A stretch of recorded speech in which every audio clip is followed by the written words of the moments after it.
তবে সেই ওএসডি করার ২৪ ঘন্টা না পেরোতেই সাময়িক বরখাস্ত করল অন্তর্বর্তী সরকার। একই সঙ্গে তার বিরুদ্ধে বিভাগীয় মামলার উদ্যোগ নেওয়া হয়েছে। এদিকে সিনিয়র আইনজীবী জেডাই খান পান্না বললেন, উর্মিকে এভাবে চাকরিচ্যুত করা তিনি সমর্থন করেন না।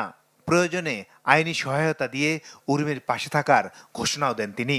একজন স্বাধীনচেতা, স্বাধীনতার সপক্ষের অফিসার, তাকে আমি স্যালুট করি এবং তার যে কোনো আইনি সহায়তা লাগে আমি এবং আমার বন্ধুরা দাঁড়াইয়া তার আইনি সহায়তা। মামলাটি করা হয়েছে যে ওই ব্যক্তি একজন নির্বাহী ম্যাজিস্ট্রেট, কিন্তু উনি ওনার যে ফেসবুকে যে বক্তব্যটি দিয়েছে, উনি শহীদ আবু সাঈদকে সন্ত্রাসী আখ্যা দিয়েছে এবং এই আন্দোলনকে, যে আন্দোলন জনগণের মুক্তির আন্দোলন, এই আন্দোলনকে উনি বিশৃঙ্খলা বলে আখ্যায়িত করেছে এবং শহীদদেরকে অবজ্ঞা করে যে সন্ত্রাসী বলেছে।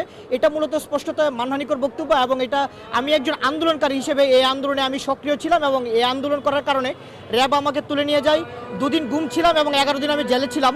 তো একজন আন্দোলনকারী হিসেবে আমি মনে করি যে এটা আসলে মানহানিকর বক্তব্য এবং আমি নিজে ব্যক্তিগতভাবে সংক্ষুব্ধ হয়ে মূলত মামলাটি করেছি, কারণ তার এই বক্তব্যটি মূলত এই আন্দোলনকে অবজ্ঞা করা এবং তুচ্ছ-তাচ্ছিল্য করা এবং এই আন্দোলনে যারা শহীদ হয়েছে, যাদের রক্তের বিনিময়ে আমরা একটি নতুন বাংলাদেশ পেয়েছি, তাদেরকে তিনি এই ধরনের যে অবজ্ঞা এবং মানহানিকর বক্তব্য দিয়েছে, তারই প্রেক্ষিতে মূলত আমি সংক্ষুব্ধ এই মামলাটি করেছি। আদালত আমার বক্তব্য শুনেছে এবং তিনি আদেশের জন্য বলেছে যে পরে আদেশ দেওয়া হবে।